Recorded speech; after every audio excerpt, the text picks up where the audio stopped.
संरक्षण मंत्र्यांसोबत एक महत्त्वाची बैठक तिन्ही दलांचे प्रमुख देणार आहेत। या संदर्भातली तिन्ही दलांची सज्जता कशी आहे याविषयीचे अपडेट सगळे ते संरक्षण मंत्र्यांना देणार आहेत। ही एक महत्त्वाची बैठक निश्चितच म्हणावी लागेल।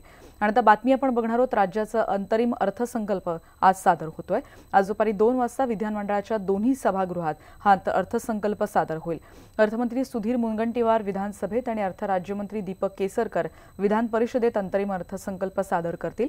आगामी लोकसभा निवडणुकांमुळे राज्यात अंतरिम अर्थसंकल्प मांडला जाणार आहे। जून-जुलै महिन्यात पावसाळी अधिवेशनात राज्याचा संपूर्ण अर्थसंकल्प सादर केला जाईल। आज होणाऱ्या अंतरिम अर्थसंकल्पात पुढच्या 3 महिन्यांच्या खर्चाचं नियोजन सादर केलं जाईल।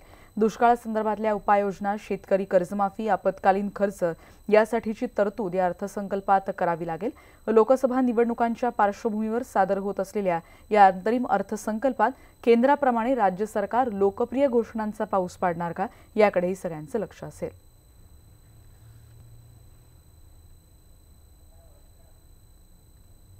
आपण बघतोय आज राज्याचा अंतरिम अर्थसंकल्प सादर होईल। दुपारी 2 वाजता दोन्ही सभागृहांमध्ये हा अंतरिम अर्थसंकल्प सादर होणार आहे। आपल्याला माहिती आहे, निवडणुकांच्या आधीचं हे बजेट सेशन आहे आणि त्यामुळे लोकप्रिय घोषणा सरकारकडून केल्या जात आहेत का, त्याचबरोबर 3 महिन्यात नेमकं खर्चाचं नियोजन कसं केलं जाईल याविषयीचे देखील अर्थसंकल्पामध्ये बऱ्याच बाबींचा उल्लेख असणार आहे। सागर कुलकर्णींकडून अधिक माहिती घेणार आहोत। सागर, कशा रीतीने तयारी सुरू आहे, आज अर्थसंकल्प सादर होतोय? अंतरिम अर्थसंकल्प असल्यामुळे मुळात नेहमीच्या बजेटची तयारी जी असते त्या तुलनेने कमी लगबग आहे।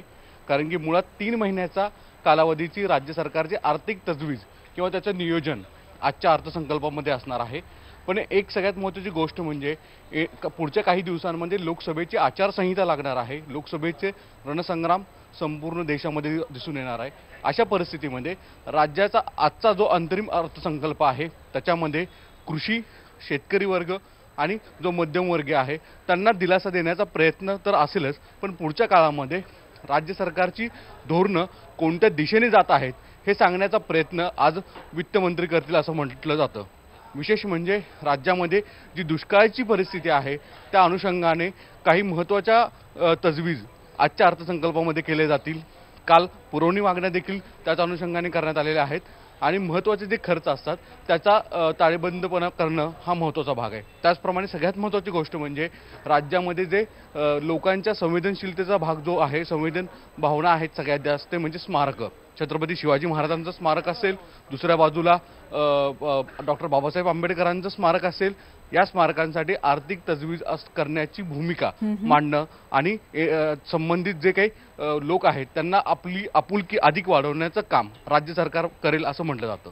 धन्यवाद सागर, तुम्ही दिलेल्या सगळ्या सविस्तर माहितीबद्दल। आपण बघतोय सागर जसं म्हणतायत त्याप्रमाणे ताळेबंद कसा असणार आहे, आर्थिक तजवीज कशी केली जाणार आहे याचं उत्तर आपल्याला दुपारच्या अर्थसंकल्पामध्ये मिळू शकणार आहे।